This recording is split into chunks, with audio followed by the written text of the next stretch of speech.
I think we haven't really made the introduction about ourselves, I think. I don't know if we were planning to do that when we have our first guest, or maybe we should do it now.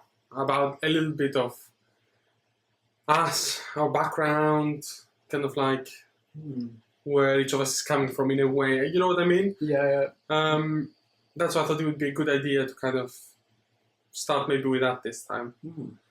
I can start. I can say, I'm originally Greek, as you know. Anyway. And obviously we've studied together, so there isn't much that you don't know about me. Yeah.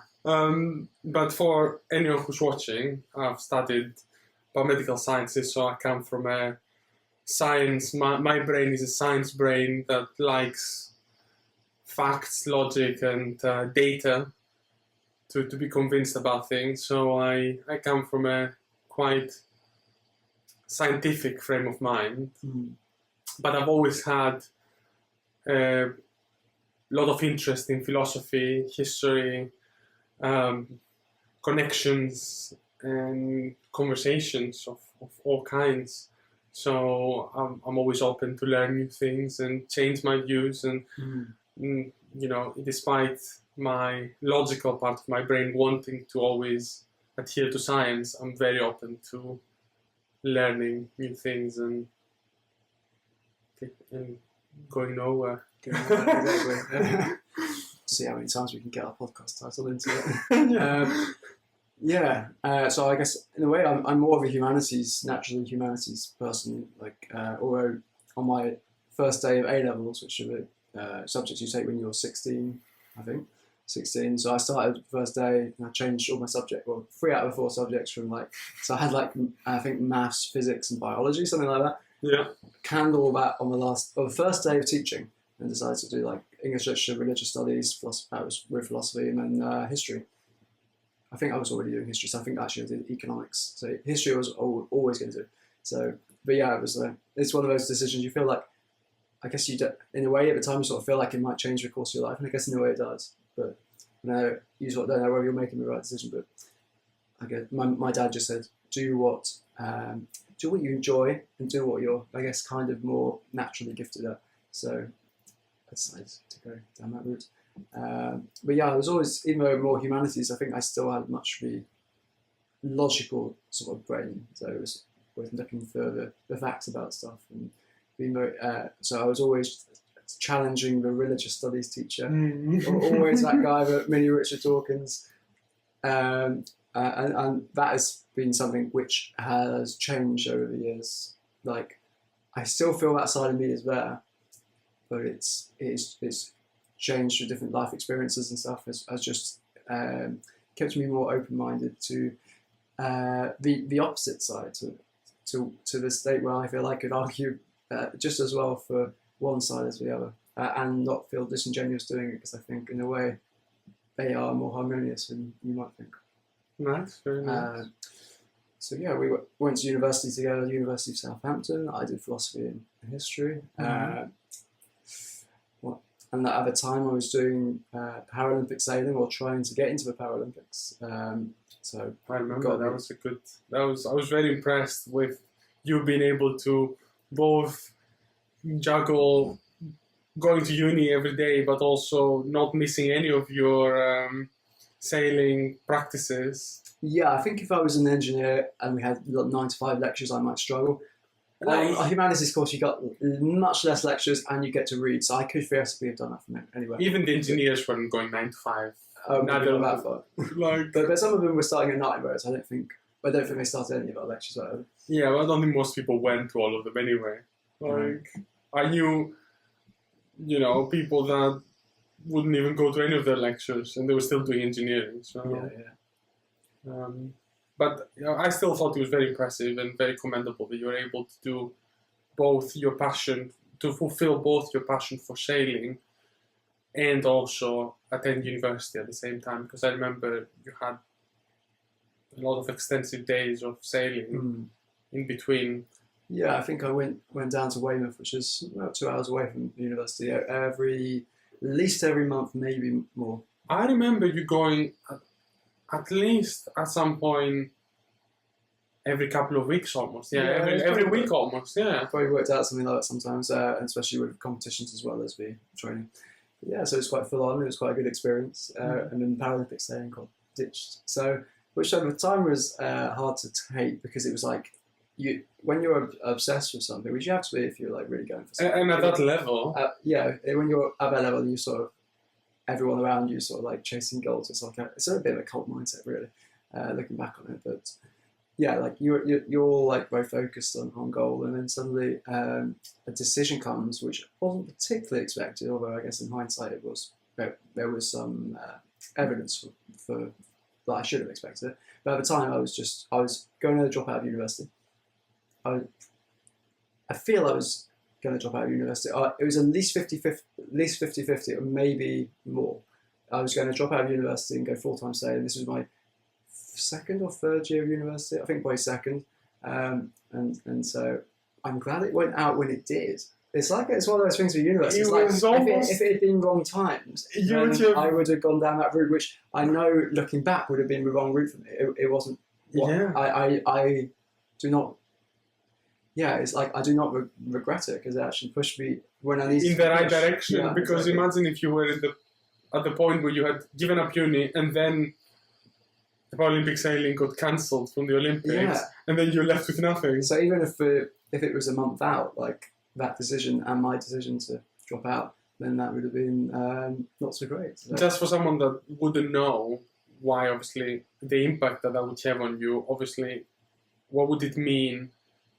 Why couldn't you continue it after the Paralympic sailing wasn't part of the Paralympics? Well, you could continue, and I did continue it for a while with European Championships, and I think I did a World Championship or two afterwards. So you could. It's a bit silly in a way. Like you could carry on sailing. It's not like it's not like they're stopping you sailing. They're stopping you potentially winning a gold medal and or prestige and everything. But it's not only the prestige from achievements. But from what you had told me though, it was also funding.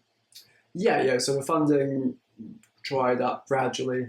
Like there was a little bit of residual stuff for a little bit, and then it's just nothing. And the sponsors, there was the sponsors. So yeah. So you can continue sailing, but to sail in go around the world sailing. Now, going around the world sailing is pretty expensive. Like getting your boat to different events. But if you're sailing, it's actually really cheap. Is it? Like as long as you can buy the boat, which the small dinghies I sell now, I think. Probably around 3,000 to 4,000. So if you have that much of savings, which not everyone does, but it's not. Basically, you can buy a 15-year-old boat, and that will be pretty competitive, and you can sell that on. As I've just done, I've just sold a boat for about the same price, pretty much exactly the same price. That's you bought 5 years later, yeah, something like that. But and it's like a savings account basically. It's just I could have had that money in a savings account, or I could have it with a boat which I could use. But also, fair enough, the barrier to entry isn't too high, let's say. But at the same time, would you be able to sustain yourself and live off of doing sailing if it wasn't part of the Paralympics? No, you have to be very good at getting sponsors yourself. Okay, and I think that's a whole different challenge. Yeah, not many people are able to do that. Even people who won gold medals, they still struggle with that. Yeah. Exactly. So this is kind of where I was getting at, that even if you wanted to follow it up, you'd have a really hard time to make it your full-time job as much as you wanted it, even if you wanted. Yeah, I did consider going into Olympic sailing to give that a go. That would be quite a cool challenge. I'm always keen on challenging myself, but I did try the Olympic boat, and I think I found it fine, but I don't know, for some reason I just didn't pursue that. I think you have to be really like 100% focused on something. You have to be like, I'm going to do this if you're going to have a chance of doing it. And I just wasn't there. Yeah, maybe it wasn't your calling after all. Yeah. Maybe, yeah, looking back, I think there's lots of these events in my life which seem to just push me at the right time to do something else. And I don't know, I listen to that. Like, and not always, like sometimes I have to have a real big push and there's like no choice, you're going to go in that direction. But yeah, I think looking at your life through that lens of sort of, in a way, as if it's been guided, I think that can be beneficial, even if it's not, because I have no proof that it's it's been guided. But I don't know if I believe in God or not, but I think it's a positive mindset to have that, and I think you get it through experience over the years. If you've been listening to your life events and there's enough coincidences that build up, and you're like, is it all a coincidence? Yeah. Yeah, you think. Or is There's something just more? so much of this. Like if you get, and I do sometimes note it down because it happens quite often. Like, I note it down, and so that I can look back and sort of occasionally. Well, I haven't actually looked back, but theoretically I could look back and sort of look at all these things, and it's like that's quite almost mind blowing. Like how many different situations there are which push you in one direction, and you don't know at the time whether that was right or wrong. But looking back, it's like, of course I was right. Of course. I mean, in hindsight, yes, but you also don't know if it's predetermined or if this is how things were meant to be. If you know what I mean. I don't know if this feels almost as if things are predetermined. Then. Yeah, I don't know. Was that always the path? That's one way or another that you'd end up there, even if things turned out differently. I don't know. Yeah, I don't know what to say about that. I wonder if predeterminism and determinism / free will, like whether they might not be as dichotomous as we might think. They might not be opposites, even though obviously in the way they are opposites. I don't know what to think about this, but I'm just putting it out as a question. Maybe they're not opposites. Maybe there is like some harmonious interplay between them somehow. I'm not sure, but I think that would be interesting to explore. Although we probably wouldn't get very far with it, because I think, in a way, if there is some sort of guiding force, if there is some sort of God or something, then we're obviously not supposed to know. There is otherwise God would just say, "Hey, I'm God. I'm just you're gonna go in this direction."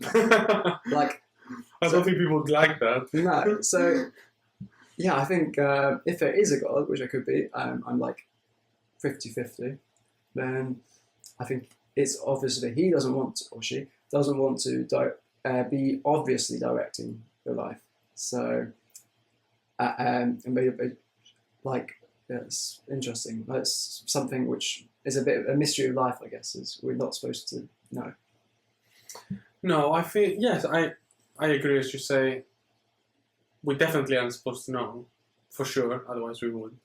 But I also think that it's definitely, to me so far, it feels like things turn out a certain way because they were meant to turn out a certain way. If that makes sense. Even if it doesn't feel like it at the time, as you say, I'm sure when you heard that Paralympic sailing was dropped from the Paralympics, you'd have thought, "Oh, this is a huge blow for my life." Yeah, and I was sort of trying to jump on a campaign to try and get it back in. Yes, I remember you saying. So you really sort of get on that bandwagon, and you'd really try and grasp onto the old direction, old trajectory, which I guess is natural. And I think, in a way, if you have the mindset of, oh, you're just going to react to the flow. So if life pushes you that way, you just, okay, life's pushing you that way, I'll just go that way. I think it's fine to resist a bit. I think that's natural. Like it's if you care about something, you'll want to keep doing it for a bit. Yes, but a lot of people don't just resist. They think this is the end for them. You have to stay open-minded to that feel this could be an opening rather than a closing the door. So distraught and so depressed and so let down when situations like this come up for them. Yeah, which is I guess natural, but I feel depression in that state, getting depressed about something that's happened, is not a productive emotion. Like if you either fight it or you accept it. They're the two positive ways around it. So yeah, like I think I will fight these things which seem like out of your control, decisions which push you in a different direction. I'll probably fight them for a little bit, but then eventually you get enough signs that you're just like. So you're just meant to go a certain way. Up, yeah. Just follow the path. Yeah, it's hard to know how to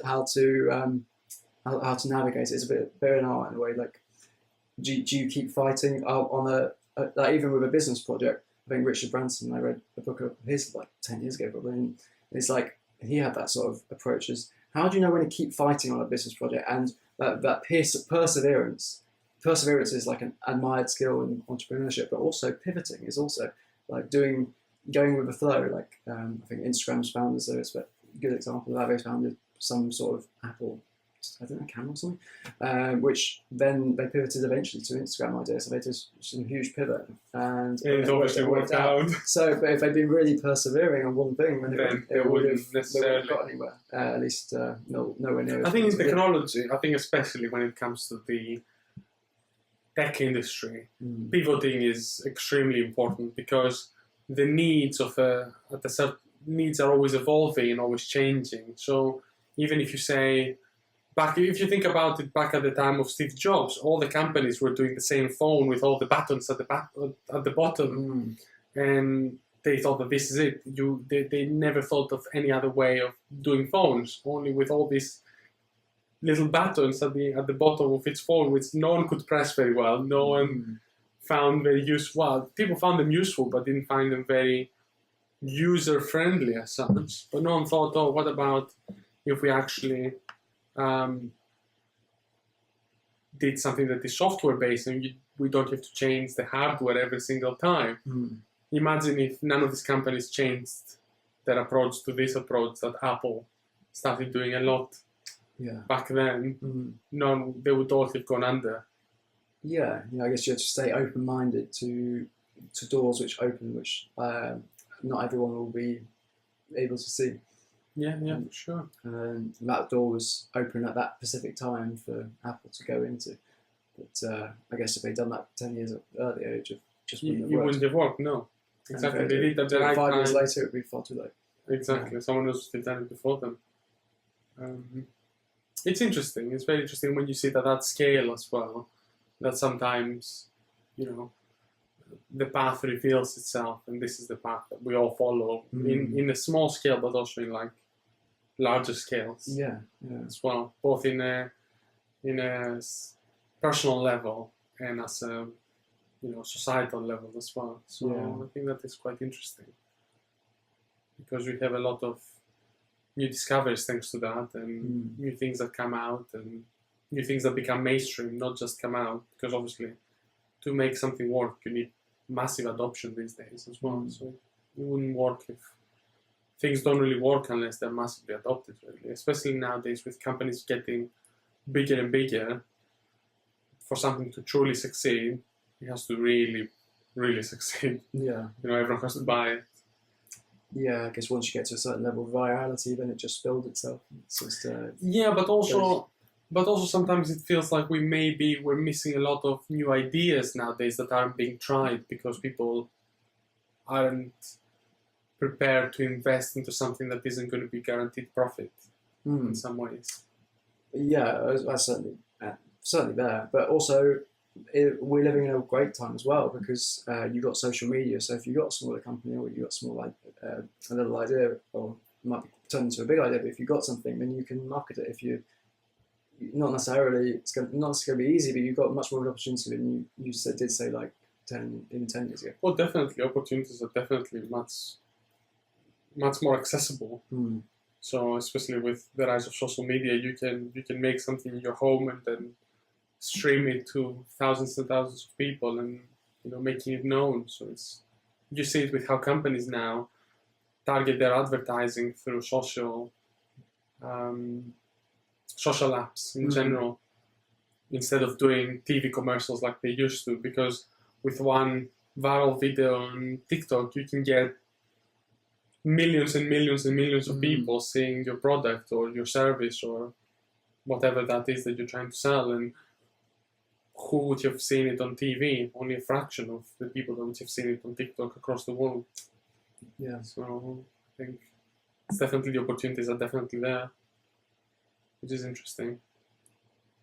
Yeah, it's an interesting world. It almost makes you wonder, like in 10 years, like what is that going to be the case? Is it going to get better and better? Is this the golden age when there's enough ability to spread an idea, but it's also not too saturated yet? It's probably getting there. Like for instance, podcasts and stuff. There's so many people starting podcasts now.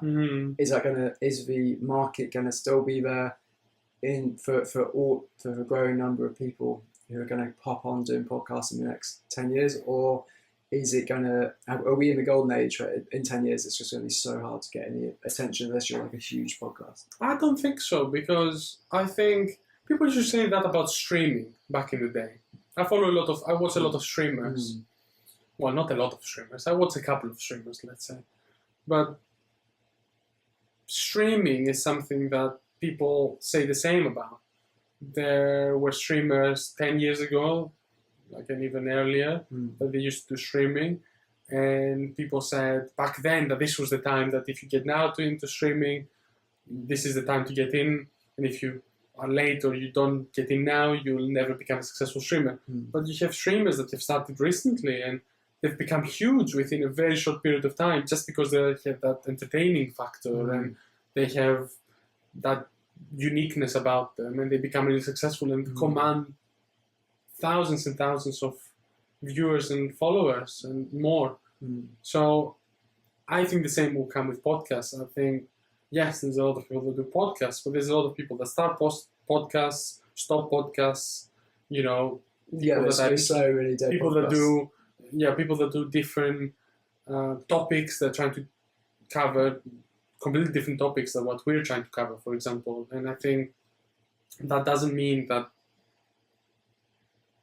it will saturate the market, I think. I think there's still, if you are interesting, if you have something that people like to watch, I think you'll definitely be seen. I think there's a lot of truth. Even if a lot of people come into it, I think it's the same thing. It's not, I think it's something that... Yeah, I think when you think in terms of, like, logically, it seems obviously the case, but if lots more people are going to be going on podcasts, making podcasts in the next 10 years, it's going to get oversaturated because there's not going to be the same number of viewers. But I think in a way, like, that's where sort of logic doesn't really serve us, because I think we often get the idea that that's not the case. That's not how life works. That's like a limited belief in terms of, if we're thinking in terms of quantity all the time, we're thinking there's this number of people in the audience, there's this number of, this is the supply, this is the demand. So we're thinking in mathematical, economical terms.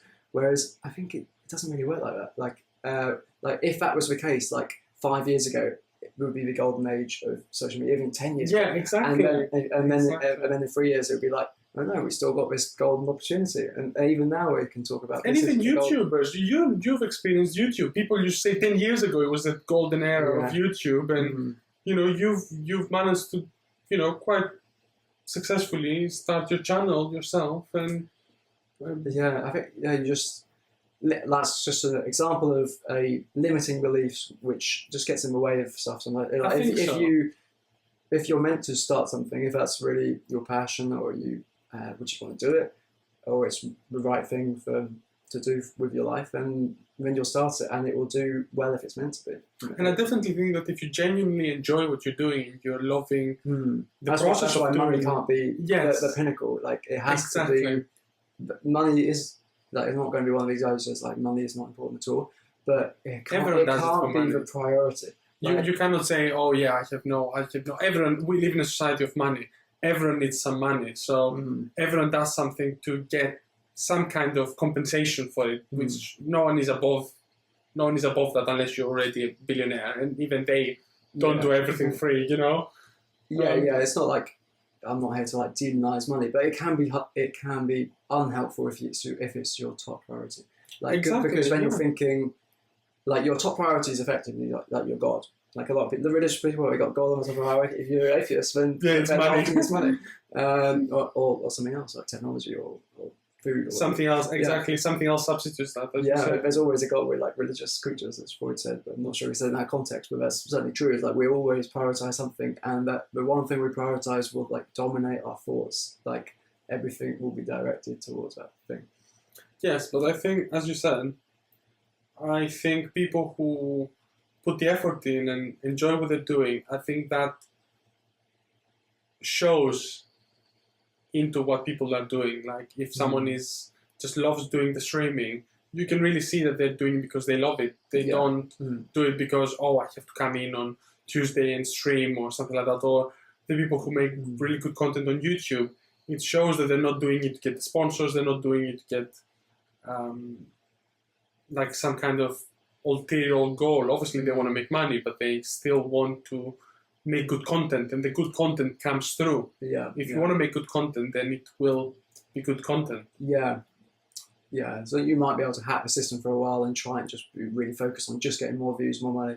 You might be able to get something viral for a little bit, but it's not going to be sustainable for you or your audience. You're really not going to want to watch it for a long time. So it always has to be something quality rather than quantity. So like quantity, like money and stats and stuff can be important, but it has to be below quality. Like the quality of us, for instance, just enjoying doing this podcast, we can do it without making money. Like money would be great, but also the quality has to be the pinnacle. Exactly. And people tell, I think, if it's... Of course, I think people can not. definitely tell if it's not genuine and if it's not for what it's intended to be. If it's made with a pretext of the pretext of trying to make good content but not really, then that is... It's sort of like short-term thinking, or like if you're thinking quantity, you're always thinking short-term. I want to make money as quickly as possible, but it's not like, and quality is in a weird mix of long-term and also being here in the present moment. So just enjoying it right now. So it really short-term thinking in a way, but also long-term at the same time. It's only that narrow window of thinking just slightly far ahead that you'll get trapped in the quantitative sphere.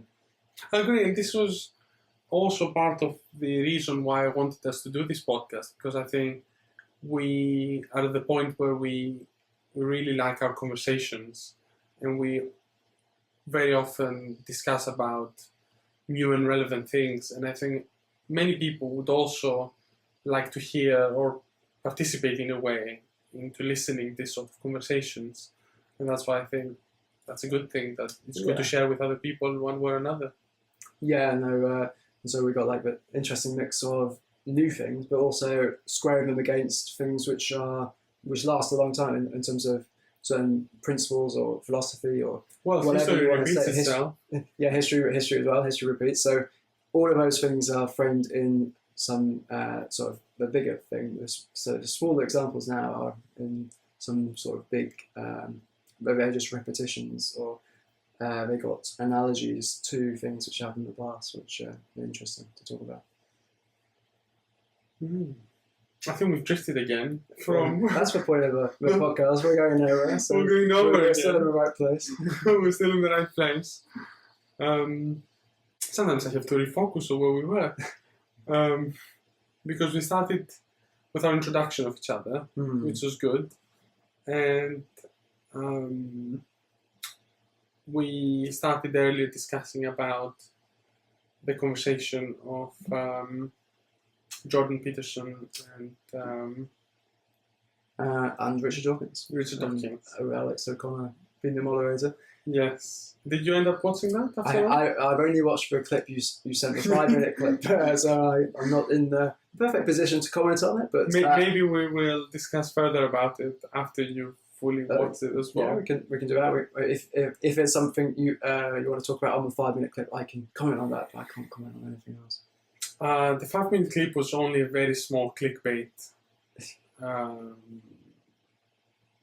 bit of the whole conversation. I think there were a lot of other interesting topics that we're trying to discuss. One of the best comments that I read about underneath the video was someone said, actually it was Alex's comment, I think. He had commented underneath saying, "I never felt more like a corpus colossum before." Can you, for someone who's not great at Latin, can you say what that actually means? This is the part of the brain that connects the left and right hemisphere. Okay, well that's your science coming in. So that was the most interesting part, because it was literally a conversation between the utter and complete logic with utter and complete, not emotion as such. I think it's in a way it's the quantitative versus the qualitative. Yes. And Ian McGilchrist maybe splits it too simply, but it's a really good way of looking at it. The left brain and the right brain. I don't know if I got those wrong, but the left brain and the right brain. So the right brain is the more it opens up to knowledge in a way, which is a completely opposite way to the left brain, which clasps down, grasps onto something, grasps onto a fact. And I guess our culture is quite left brain. But Dawkins is like the archetype of that way of thinking. Yes, you had the completely facts, the only complete facts, logic, and nothing else. And on the other side, you had the more intuitive, emotional, mythological, exactly. like poetical, I think is a good term. Yes, I don't like. Emotional is not the. It's not the right word to describe. Because emotional can be too broad and it has negative connotations. Exactly. Emotion is important, but it's deeper than that. But like emotion has connotations of it's not really. There's no truth to it. Whereas I think, that's sometimes the case with emotions, but there's certain emotions which come out when we experience maybe beauty or poetry. Like we have always terms like, oh, that really spoke to me, or that really hit me, or I can feel that, like that. Even though there's some truth behind poetry and art and all that, which is not summed up in the mathematical, physical, like model of physics and biology and maths. For sure. And I thought it was very interesting the way both approached the subject, and I think there were quite a few points where they really got close to kind of meeting, but they never actually met, which was so frustrating. Throughout the video, like you're almost there. I almost felt like you could almost kind of make the other side understand one side understand the other, and vice versa. There were a few points that they really got fairly close, I think, but I thought they didn't really get there. I felt like they got close, but it was almost like magnets when the same poles try to connect and they repel. They automatically repel when you bring them too close. So it was almost like that. They just repelled at the end, and it was very interesting seeing how each one tried to reason from their point of view of things. I always enjoy listening to Jordan Peterson talking about symbols and metaphors, and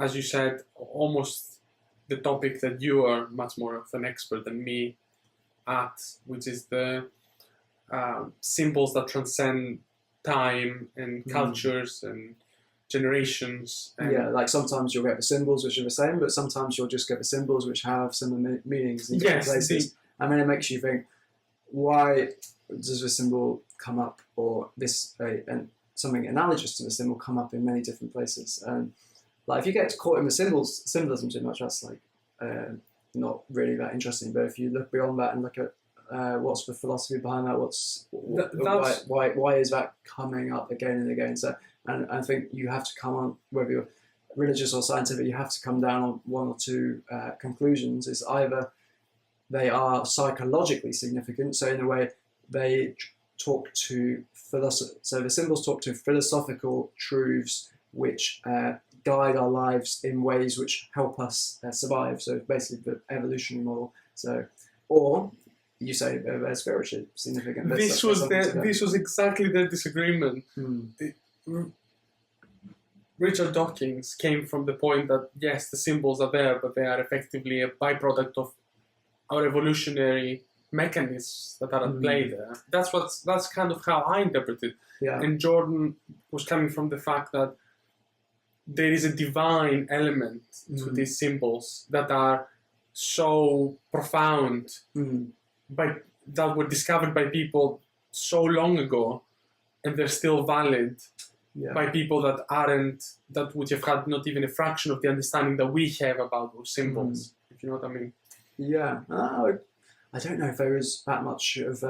It doesn't necessarily matter whether they're divine or psychological, evolutionary. I think in a way, like obviously if they're divine, they're even more important than we thought. But if they're psychological, philosophical, they're still really, really important. Like, and the problem with the scientific types is they relegate them. I think I don't know about that, because I think in the mind of Professor Richard Dawkins, their value is not that high. They're just byproduct or evolutionary Yes, yeah, selection. which I would argue is probably incorrect, because like philosophy individually and as and as society helps us flourish. It's what's behind culture, which, as Yuval Noah Harari in *Sapiens*, which is a great book if you haven't read it, the whole thesis behind that is he talks about culture being the thing which has allowed Homo sapiens to basically dominate the planet and above other humans and above other animals. It's not the science has sort of co-evolved with the culture, the science helping the culture flourish more, and the culture helping the science flourish, like two strands of DNA or whatever. They're helping feed each other, and in a way they are opposites, but in a way they help. But if you're two of a Richard Dawkins type and two just obsessed with talking about facts and science, then you'll get somewhere, but not. I think you without a culture, it always means nothing. So in a way, that's what science can. It can't explain the meaning of life. They can't explain why we're here. They can only explain how things work or what things are. So I think we feel incomplete when we're too focused on left brain or rather than right brain. And that's the problem with like our culture, Western culture, is it's sort of almost not becoming a culture, not a culture anymore. It has still got the remnants of, I guess, cultural Christianity, but we're in danger of losing touch with that side. Even religious types, in a way, becoming more focused on logic, on history, and whether religious stories really happened, and that distracts you from the qualitative aspect which culture is supposed to put us into contact with. They had a bit of a disagreement on that as well, whether Cain was a real person, or challenging the kind of the validity of were these people really there? Did they really exist? Did they really was Jesus biologically conceived or not? Yeah. Because that was kind of a point of contention for Richard Dawkins, because if we're starting from something that isn't fundamentally true, then obviously that undermines the rest of the story. And I could see it from Jordan Peterson that these things don't necessarily matter in a way, because the symbol is behind what is behind the message, let's say, behind the scriptures shouldn't be disregarded, and it's just as important with or without those extra bits, let's say. Which I can understand are major bits, obviously. Yeah, I guess you can understand the view that if Jesus didn't exist, or he didn't exist in the way we read about him, then that does kind of undermine the whole Christian effort. And I think that's a problem which both the Richard Dawkins types and the religious types, actually, of the modern day, especially of modern Christianity, they're obsessed with the validity of the story, which I think, in a way, I emphasise with that. But I think, obviously we don't know. Like, if we're really truthful about it, unless you've had like a religious experience, then and even then. And even then, none of us lived 2,000 years ago. So yeah, so we don't know, and I think that shouldn't stop us seeing that there is some truth to it. In a way, once we get over that stumbling block of that thing needing to be true or false, then and knowing that we're never going to fully solve that, then we can sort of start to realise what else is there, which is important about the religious enterprise, and I think religion has its importance in culture, because like we can. I'm studying a course in religion in London, and we were discussing the names of the degree, what to call it, because it's like not obvious. Do we call it religion? Do we call it theology? One of the names they could have called it is culture. Culture. Interesting. Is it because religion is part of culture, or vice versa, or or is it because different religions are also a part of each culture? Yeah, I think so. Let's think about so religion does shape the culture because religion has got the stories which bind us together. So that's Yuval Noah Harari's point, and the symbols and the art. Like if you look at art and music beyond 100 years ago, it was all religious, mostly religious. It was indeed. So that's what's been responsible for getting us to that point. So religion informed culture, and when culture informed religion, I feel like I can't think of much to say in the way of arguing that culture is informing religion, because I feel religion, like culture, is very much intricately tied to religion. So I'm trying to think, what is culture if not with religion? What would you say is culture without religion? Like what's left? What can I call culture, and say that influenced religion? You could say that part of the culture encompasses all the customs, all the individual. But aren't customs usually religious? I might be overstating that, but I think I would struggle to think off my head of a custom which doesn't have some sort of religious, spiritual backing. I never thought of it that way. I think you are correct on that a lot of customs do have a religious or spiritual meaning behind them. So that is definitely the case in most cases. But they might have lost some of that meaning, or at least for people practicing them.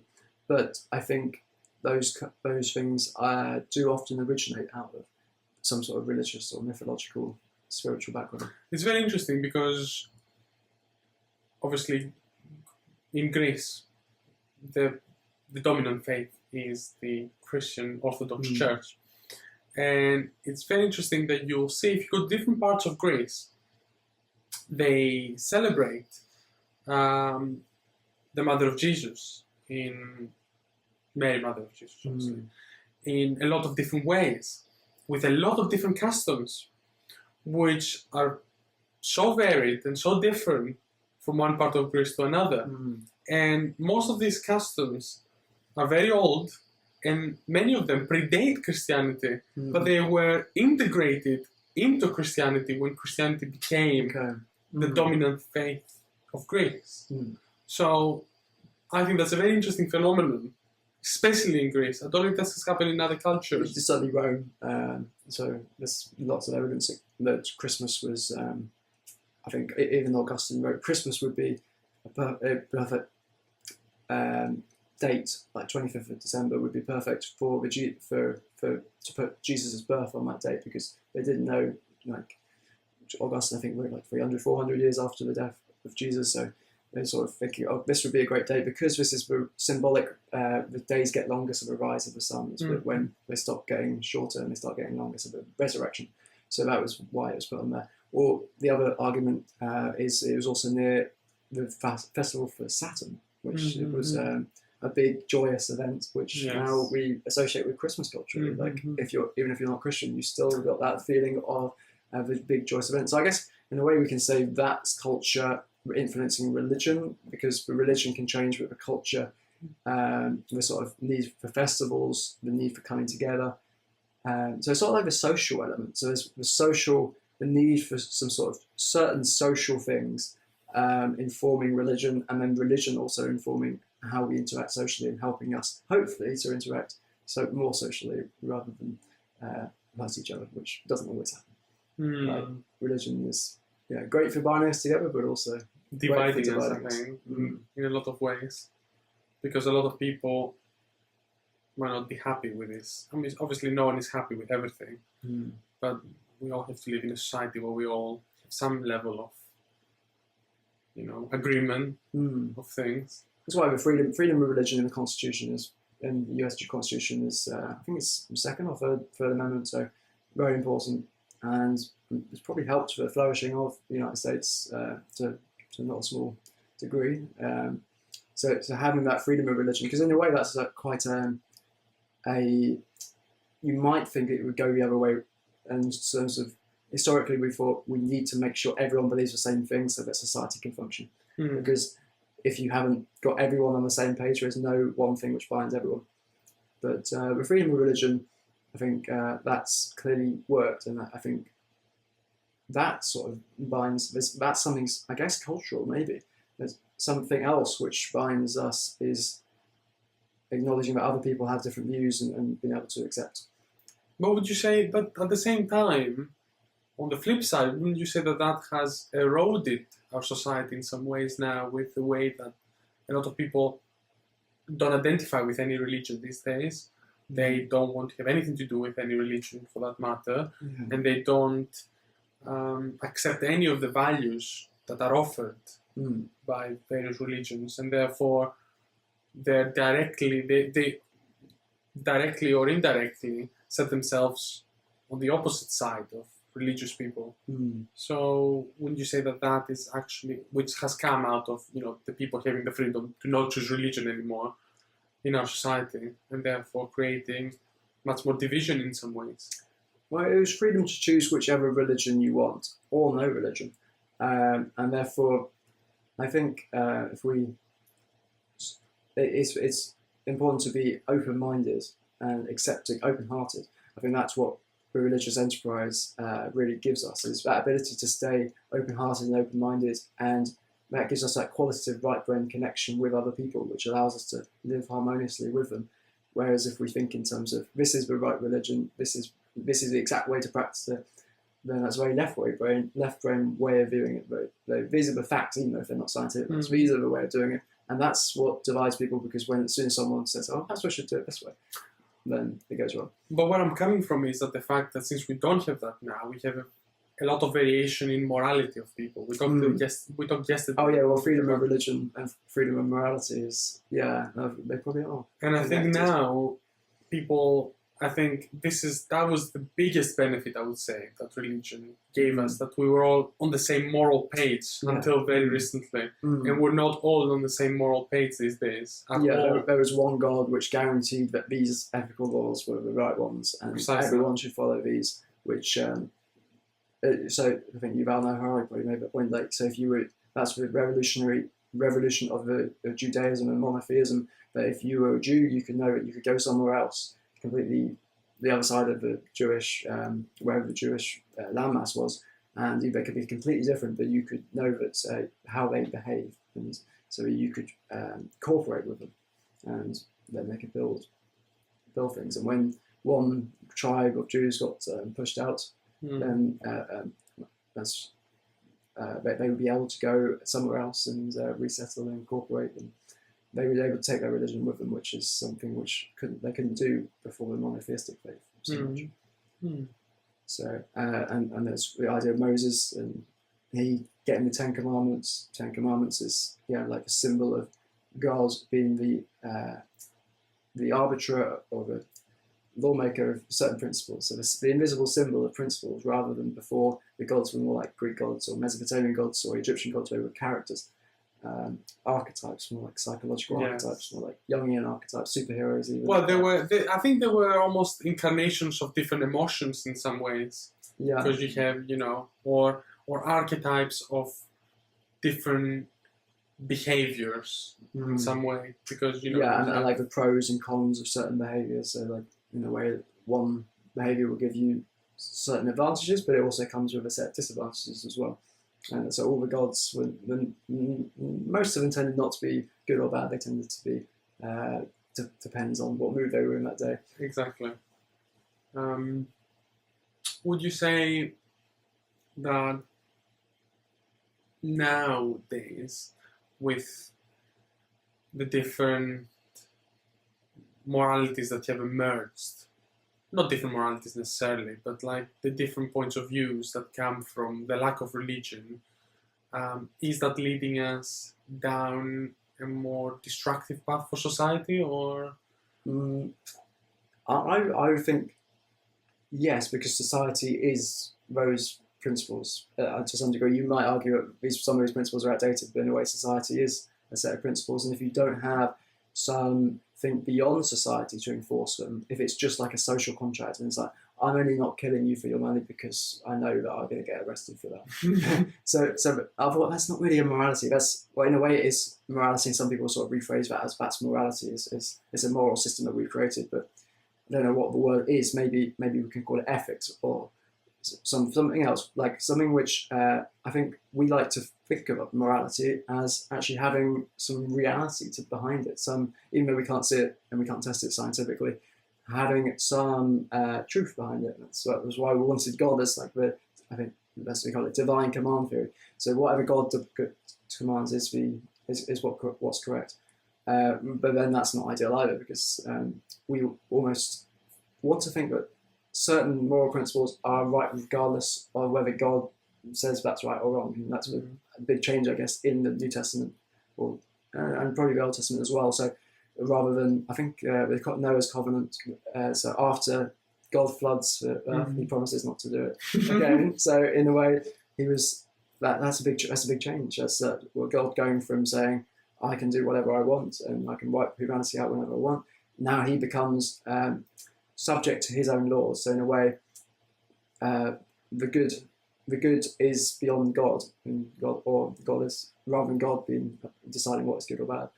So, or maybe you could just say that human consciousness has evolved to see that the good equals God. God is the same as the good. God is the same as those principles. In a way, there's not one which is better or worse. They are one. But I think that, going back to your point, that's what, if we lose that in society, then I think we've lost the most important thing, really, because we lose that qualitative connection with each other. We're certainly in danger of it, because we'll be living in a state of fear and scarcity, and we'll have other things as our gods, and money, food, or whatever, and those things divide us. Whereas something which transcends those things, now obviously religion can divide us, but if you look beyond religion at what all the different religions, all the different cultures, generally, they have certain things in common. Those things survive throughout time and through different, through time and space. And I think those things have some validity to them, in any culture which strays from that, forgets that, will not cease to be a culture anymore, and eventually cease to be a society and exist, really. It will be outcompeted. For sure, because as you said, I think as you just said, things that can transcend time, and I think in a way, if someone doesn't do something just because the law says so, the laws can change. But those moral pillars that come from something like religion are fairly stable throughout the centuries, which usually transcend the laws that can be changed, and they usually inform the laws. Yeah, so the big change will be the ruler, and that's happened many different times in history, but there's times when the ruler has become subject to laws. Exactly. Like, rather than the ruler being like God before Noah, saying this is right, this is wrong, because I say so, because I've got divine right. But like the Magna Carta, which King John being subject to some sort of restrictions on his power, and having to be subject to the same laws that other people are subject to. Exactly. And that allows people to respect it, respect the laws more, and want to actually live well, because they know they're all contributing to the same effort. For sure. I like that. I find that quite interesting. But yeah, how are we going to reintegrate religion, or culture, and help people see the importance of those things? I'm not sure, because I think we're living in a post-religion world in some sense, at least in the West. Like, religion elsewhere is growing. It's still well. flourishing. Yeah, so we might just get out-competed by birth rates, but that's another story. But anyway, if you say it's an inevitability of modern culture, like whenever third world countries become modern, then the levels of religion will drop. I think there's quite a lot of evidence for that. So and it's probably like religion, like the atheism that comes with modernity is really actually in large part a response of saying, I don't want religion controlling me anymore. They're still controlled by a religious viewpoint, even though they're controlled by their dislike of religion. And that's, I think that, like I think it's Messiah Eliade, or I forget how to pronounce the name, but a historian of religions talks about how we're still, even though we're atheists, we're still controlled by religion. We're still religious creatures. and religion will come out in other ways in us, in our habits. And we're going back to the point of prioritizing with like food or money or sex as the top of the hierarchy. Going back to, as you said, as a society advances technologically, so does religion works inversely and declines. Do you think this is because technology is making us more isolated, and therefore I feel religion goes hand in hand with community very often, and technology means much more individualism and much more isolation in some because I guess cases. fundamentally, practically, you don't need to rely on other people so much. Obviously, Exactly. with technology, you're relying on other people, but even in a few years or even now, you've got robots to fill with technology. So it's in a way, yes, we are like in a way. Economic dependence on each other was quite important and brought benefits. It brought benefits. Like I needed you for you to provide this sort of product. I provided this sort of product, and we knew our value to each other, and it was quite nice being able to contribute in that way to others. And we needed to actually just get outside the house. Whereas today we can just live. Exactly. We could theoretically just live here. Like most people on a basic income, and you can get your income from working from home.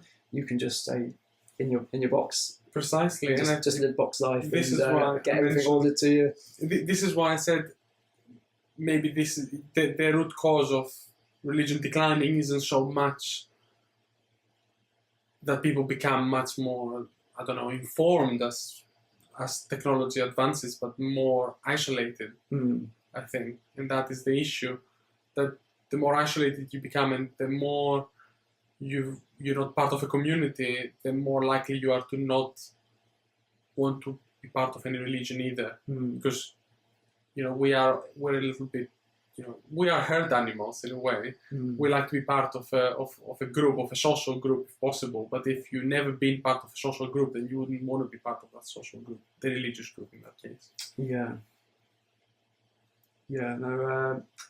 I guess that's an example of religion. Like we will go if we're more isolated, we'll go to church less, and it's just a downward spiral.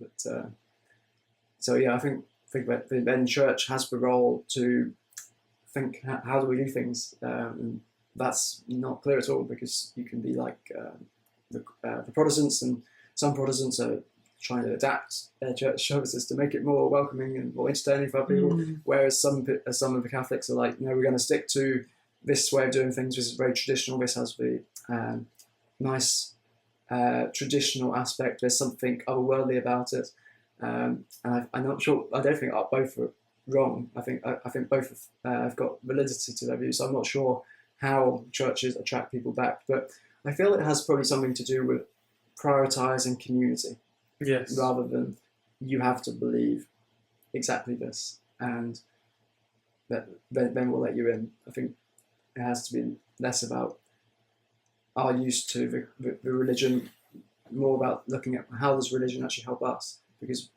if we can see there's some elements of religion, as Freud realised, which are evolutionarily important to us, like even just singing.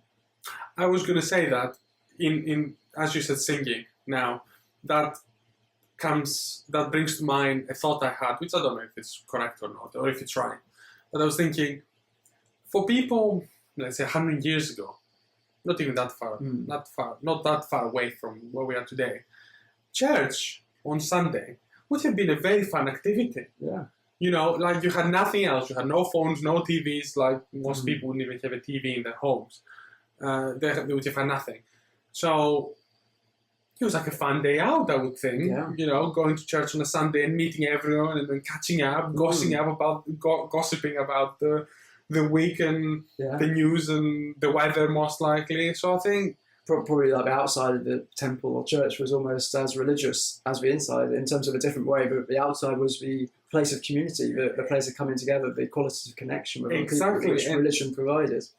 So my next question is it the problem that church isn't that fun anymore and it cannot compete with what technology offers us? Well, some churches are modernised and they do make it actually quite fun, and like it's But people don't know about it, I would say. They don't know about, maybe they don't know about it. Also, there's lots of scandals about these modern churches. There's also a lot of money involved. Yes. I think whenever there's too much money involved, things tend to go wrong, and people also are much more suspicious these days. So I would be. That's what I'm saying. I couldn't see myself. I would find it a waste of my time to go on Sunday to the church. I'd find it such a waste. Like, I think about it, and I think I might as well sleep in instead. There's nothing. It doesn't move me at all. The idea. If I knew that. What could, like, I'm putting you on the spot here, but is there anything the church could do, like, even if it's not particularly religious, what would actually attract you to come to something which is, I guess, religious, but like something to get you out of bed rather than do some other activity? I would be open to it. Firstly, I mean, I wouldn't be opposed to it. To be, to be intrigued by it. I think I could be intrigued into going. But I think it would take some kind of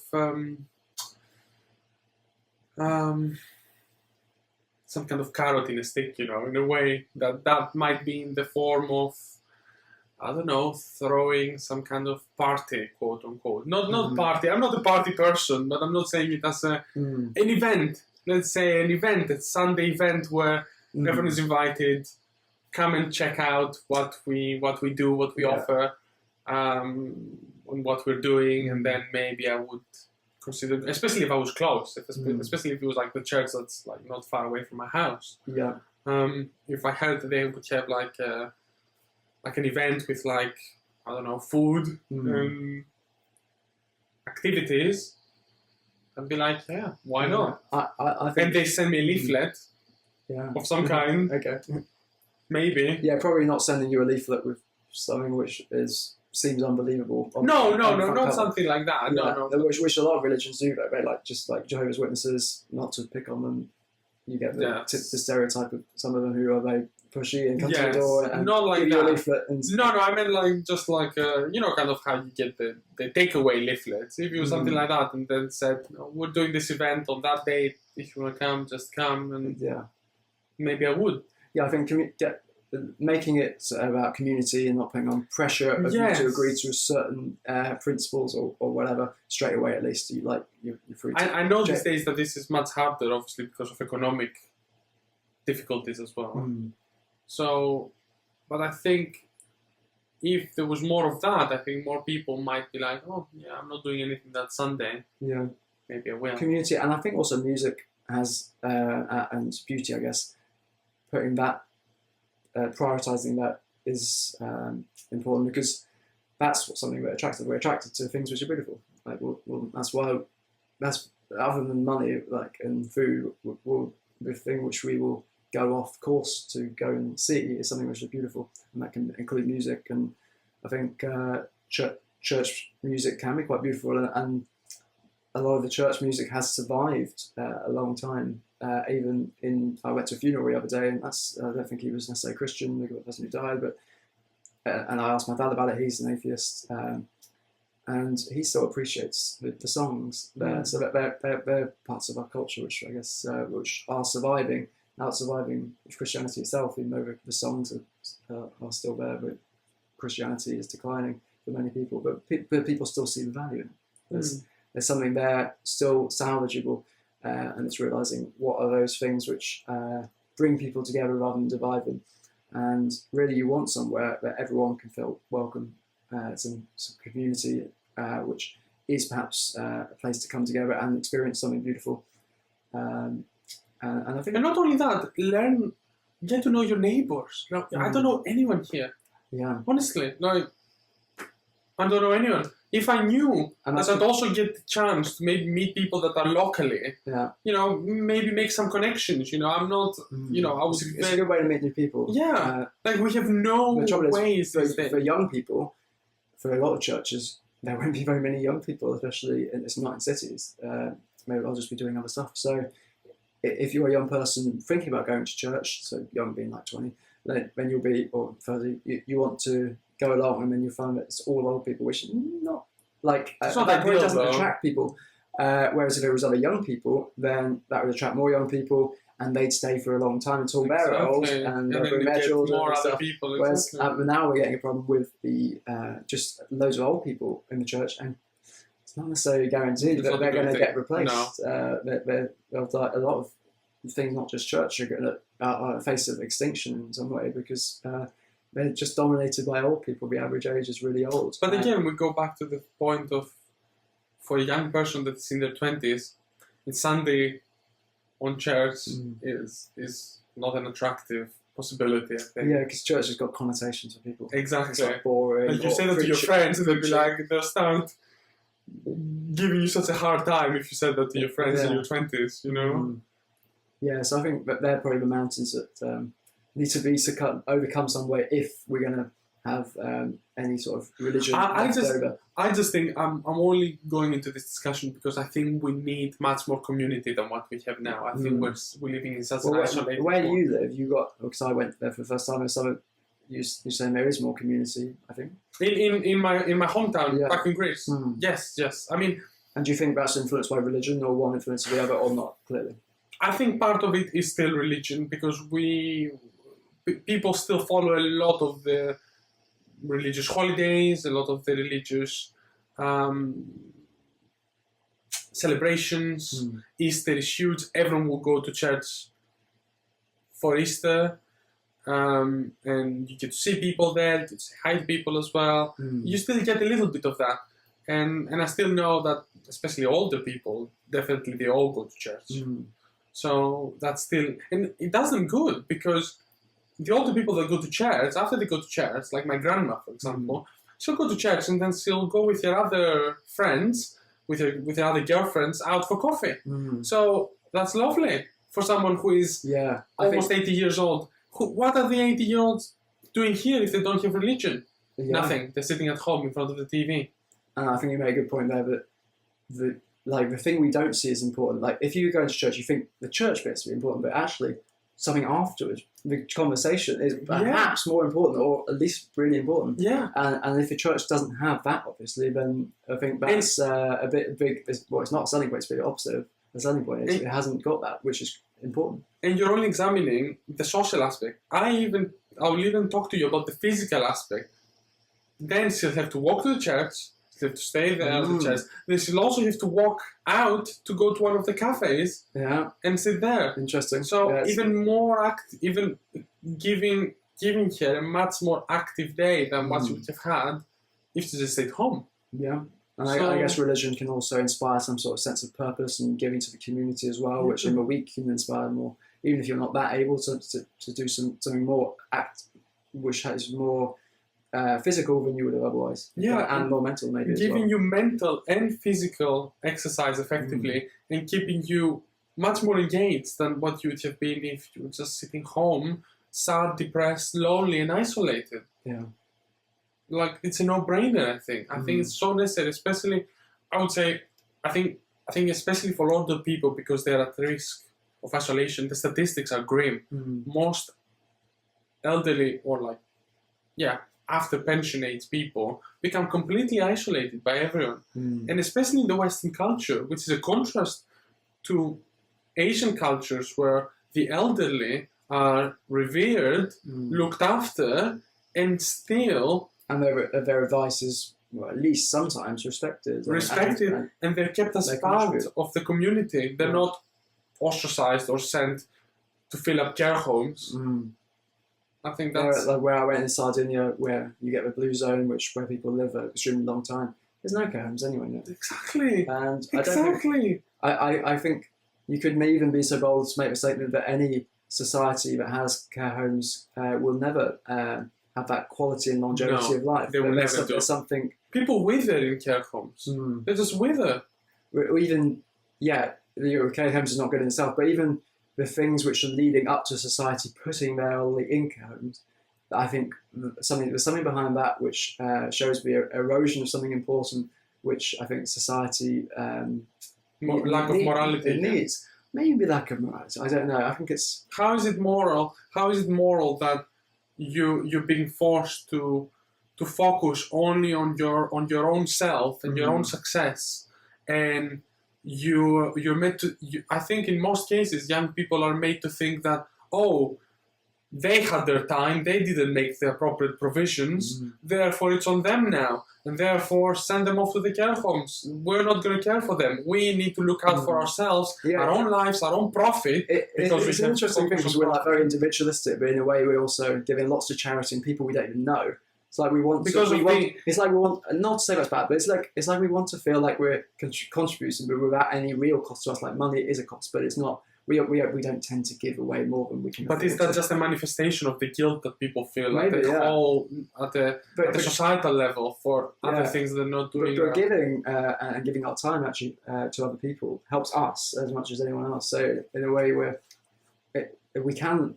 Modern society allows us to live very individualistic lives, which gives us great freedom. But what are we going to use that freedom for? And I think that's going back to ancient Greek philosophers, that freedom is only freedom of excellence. You need to decide what is excellent, and then you have a freedom to choose that. You can't just freedom on its own is no life. It's just, I guess, freedom is the state you get when you're just about to die and when you're born. But you have to choose a path. You have to limit your freedom if you're going to actually live.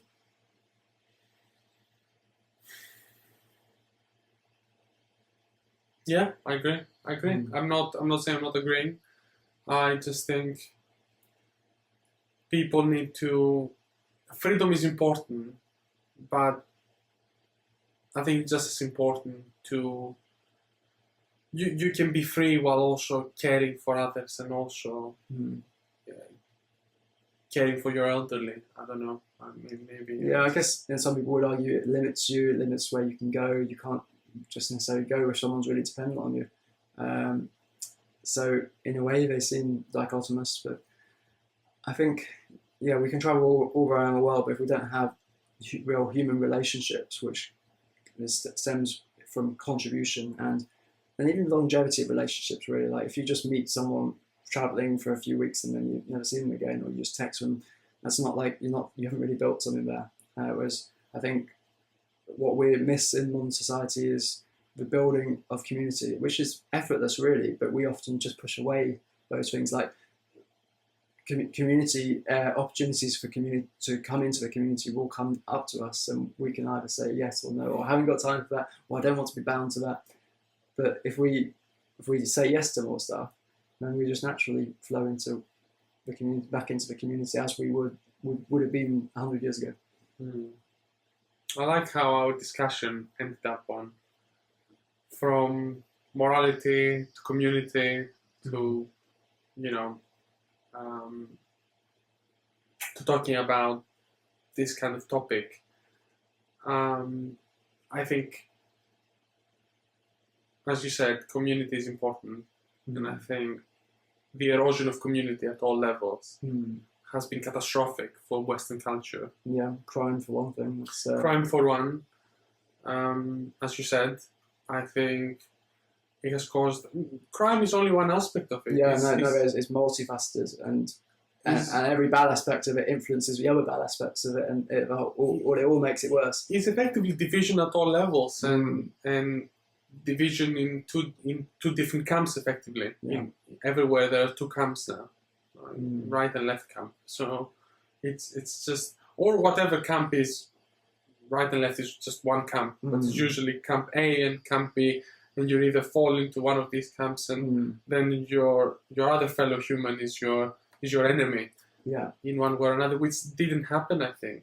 Yeah, so, and that's why we need to get back to freedom of religion, but let's define that more clearly. Freedom of views, but that doesn't mean there is no underlying importance. So the whole point of community is we're united by something deeper than what separates us. So we're allowed to have certain disagreements on stuff, but there's something beyond that which we all agree on. And I think there is that thing still there. It's very quiet all the time, and it's not like in the news media we forget it, but there is always that quiet thing which we all know, like that community is important, for instance, that peace is important.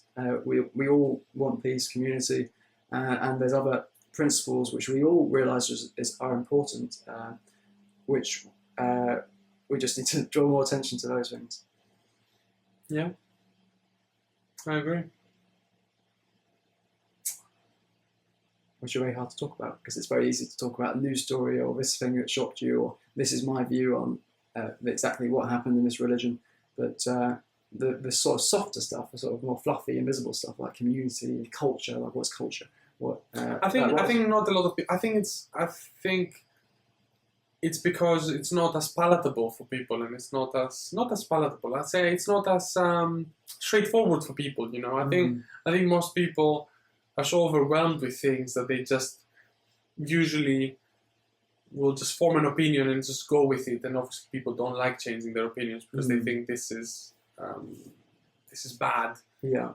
We've been taught, it's almost like it's been ingrained to us that if you change your opinion, you've invalidated your whole existence almost. Which is not nothing like that. Yeah. People should feel like they can change their minds. Yeah, I think like getting that freedom of choice, which basically going back to the freedom of religion amendments. So freedom of choice of what to believe in and to be able to change your mind. But that's society can get brave enough to accept that once we realise that there is something beyond that, which is always the case. And I think like community, the importance of protecting our nature, not in the environment is not a great word. It's like in the environments. Yeah, the environment has so much. It's so charged. It's depersonalised. It's charged, and it also depersonalised it. We lost that importance. If we say it's nature, it's our local park. It's for trees around us, and to protect that, that's something which unites us as well. So all these things which surround us all the time, but we sort of forget about in amongst all the headlines of our lives and other people's lives. Very interesting conversation, I think, again today. I think we got somewhere. I think we got somewhere. Maybe that's defeats the point. Well, no, but I think that is ultimately the goal, to get... I think going nowhere can ultimately lead you to well, that's what Socratic dialogue I think, is the sort of just talking and not with some sort of aim of we need to get to this place, and just seeing where it takes us. And because that leaves us with more open minds, we're not trying to enforce a point or not trying to force a conversation to get this way because we want to talk about that. We just, whenever something pops into our minds and it's the right point to say it and it feels right, we just go. But this is what I like about our conversations, exactly. And we actually get some sort of semblance of agreement, which I think is... yeah, of course. I mean, we don't agree on everything, but I think we often find ourselves in common ground and like at least a common understanding of. Because I think that common ground is there, and I think that's what basically we can't have conversation unless we think there is some sort of common ground to agree on. Yeah, of course. And that common ground is really important to cultivate and to talk about, because it's so often not talked about. I agree. And we're talking about the news stories, which are only always important because if they can remind us of the common ground. Like the common ground is the thing which really matters, the community and the shared principles and nature and love and all that stuff. That's the stuff which matters. Precisely, the things that unite us. Yeah, and the things ironically, the stuff which is not matters. Yeah, exactly. Because as you said, stories always come and go. They're transient. News are transient and they come and go. But meanings and messages and symbolism behind them are transcendent of just the story. You know? And I think it's good to, and I think our discussions often start from a different point, but they still end up in some deeper understanding or connection between things. So this is what I like about our conversations. Because everything that matters is connected. Exactly. And I guess you could say everything that doesn't matter is also connected in some ways, maybe. I'm not sure. But definitely the previous one, everything that matters is connected. It's much more holistic. And that's why you have to keep the open mind, because if you're trying to shut down on one thing, if you're just focusing on one field like science or modern culture or psychology, then you don't see all the connections. And they are all connected. Precisely. I'd like to follow up on the conversation about connections, because this is something that you have a lot to talk about. That's what I enjoy writing about. Exactly. This is what I'm mentioning.